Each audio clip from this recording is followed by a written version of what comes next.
Over It by AlexTheShipper. It's been a year since what the media is calling the Avengers Civil War, and Tony is done.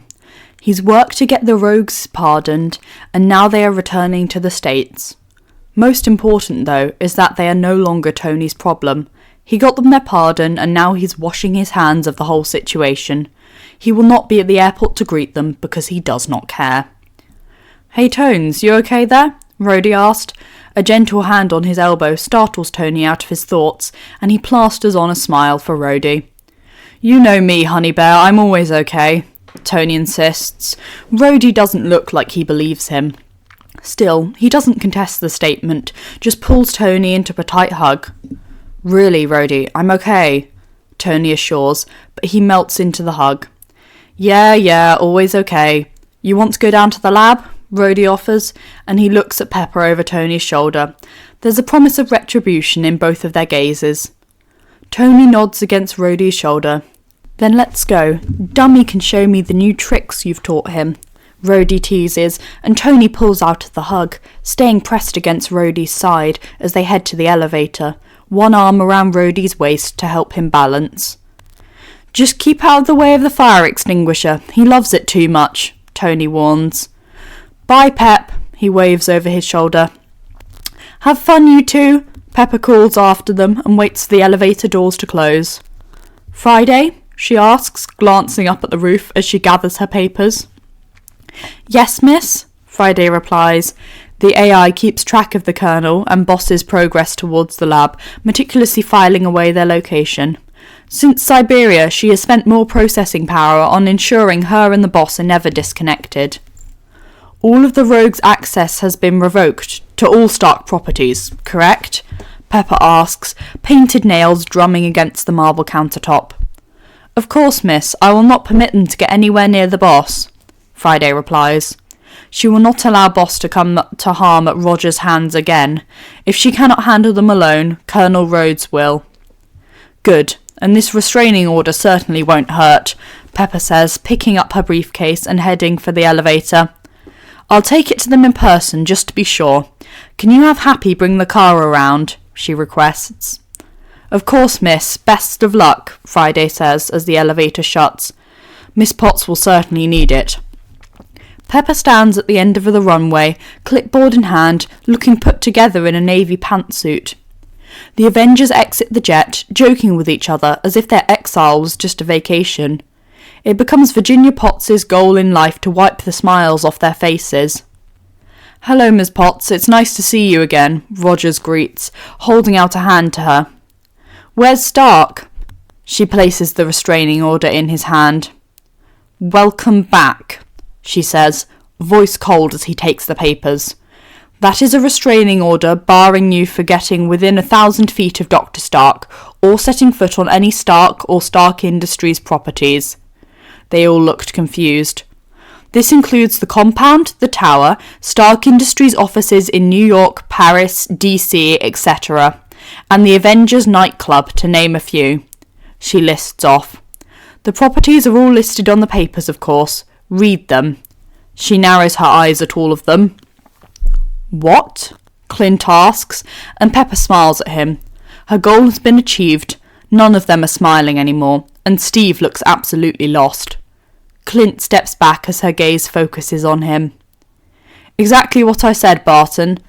That is a restraining order, barring all of you from entering Stark properties or going near Dr. Tony Stark. It was filed due to the physical attacks on Dr. Stark during the Civil War," she explains, and Clint opens his mouth to argue. She holds up a finger to silence him. "Due to the physical attacks in both Germany and Siberia, Dr. Stark was hospitalised, and I filed for this restraining order," she says, before he can start spewing accusations. "Why?" Sam asks, and Pepper doesn't grace him with a reply.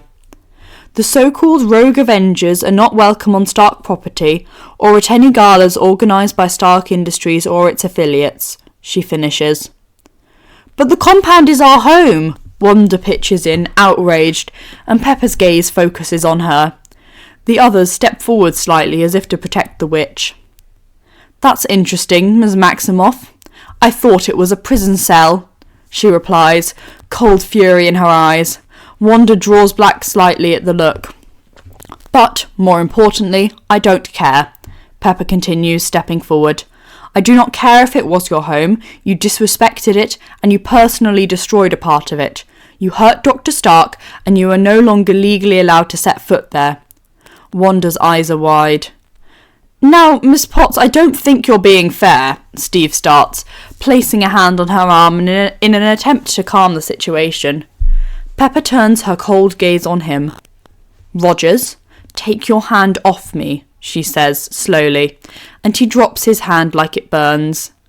I do not care about fairness, Captain. She spits the title like a curse word. I do not care about you, but I do care about making sure you pay for what you did to Dr. Stark. So enjoy being called Captain while it lasts. Rhodey and I have been making waves, she threatens, turning her nose up at him. Veterans aren't happy when someone leaves a man behind, injured, beaten, and left in the cold. Captain. She turns to leave while the others whisper. Miss Potts, Steve calls after her, and she pauses, giving him a chance to speak, a chance to apologise. You seem like a level-headed woman, he starts, and that is not an apology. Where are we supposed to go now? Can't you talk to Stark about the compound? He asks, as if the rogue Avengers are lost puppies she should be helping find a home. Stephen Grant Rogers, I do not know where you are supposed to go. I also do not care, provided that you are not on Stark property, she informs him, ignoring the way he opens his mouth to speak again. Rogers, you seem to be operating under the mistaken impression that I care about your lives in the slightest. I do not. Do not care if you all wind up under a bridge, or I do not care if you wind up dead. Quite simply, I am not capable of caring less about what happens to any of you, as long as Dr. Stark is safe.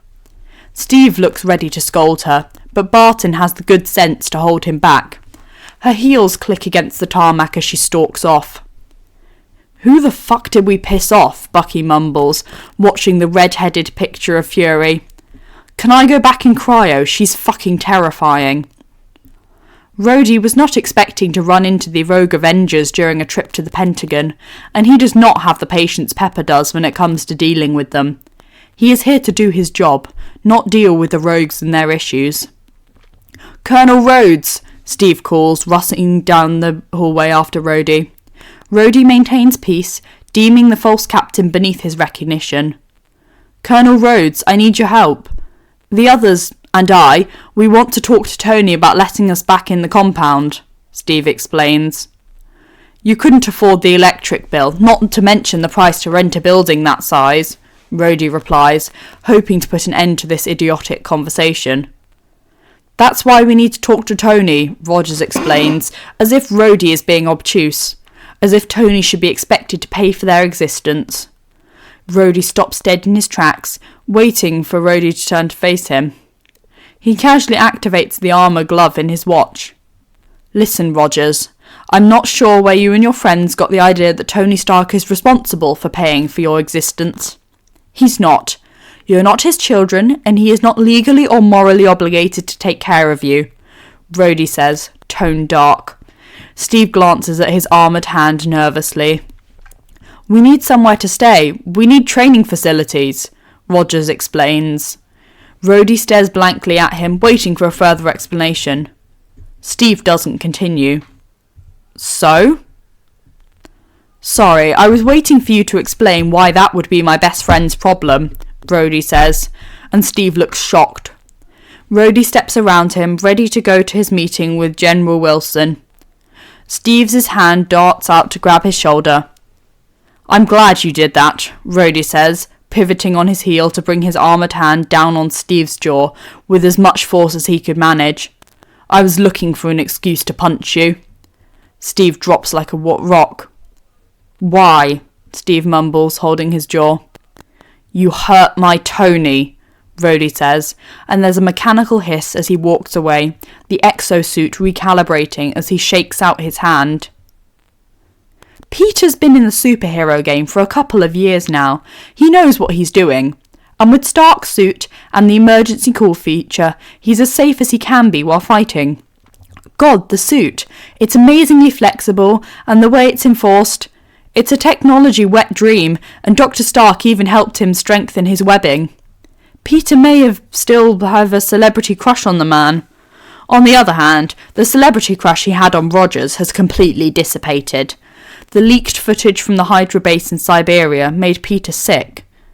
Spider-Man, we can help, the ex-captain offers, leading his team into the middle of Peter's fight and getting bodily between Peter and Doc Ock. Peter is painfully unimpressed. I don't need your help, Peter spits as he vaults over the man-shaped obstacle and webs two of Doc Ock's legs together. Steve moves in again and the Doc manages to get free. The witch pins him in place. Son, don't let your feelings about what happened get in the way of us helping you, Steve scolds, and Peter and Doc Ock both shoot him an incredulous look. This isn't about what happened, Peter informs him, webbing the Doc's legs back together and spinning him around. It's about you being the stupidest, most irritating, abrasive arsehole I have ever had the displeasure of meeting. Peter spares a moment to web him and Arrow Guy to a wall so he can focus on Doc Ock. We just want to help, Steve insists, ripping at the webbing and managing to get one arm free. He sends the shield flying and it hits Peter, causing him to slide across the floor. The Doc attempts to make an escape while he is distracted, and Peter webs his back, yanking him backwards as the witch pushes him into the wall. Well, stop. You're just making my job harder, Peter growls. He wraps the Doc up in webbing as quickly as possible. You, stay here until I can properly arrest you, Peter orders him. The Doc is curious enough not to struggle too hard. He almost got away because you were too stubborn to allow us to help, Steve insists, the picture of angry self-righteousness.